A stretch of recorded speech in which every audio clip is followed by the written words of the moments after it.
ان قصوں میں اس شخص کے لیے جو عذاب آخرت سے ڈرے عبرت ہے۔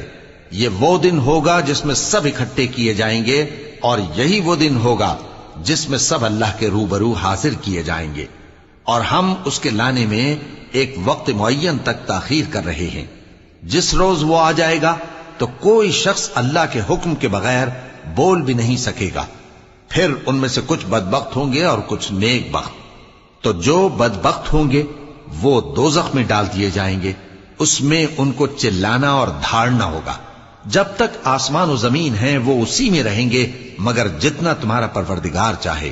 بے شک تمہارا پروردگار جو چاہتا ہے کر دیتا ہے۔ اور جو نیک بخت ہوں گے وہ بہشت میں داخل کیے جائیں گے، اور جب تک آسمان اور زمین ہیں ہمیشہ اسی میں رہیں گے مگر جتنا تمہارا پروردگار چاہے۔ یہ اللہ کی بخشش ہے جو کبھی منقطع نہیں ہوگی۔ تو یہ لوگ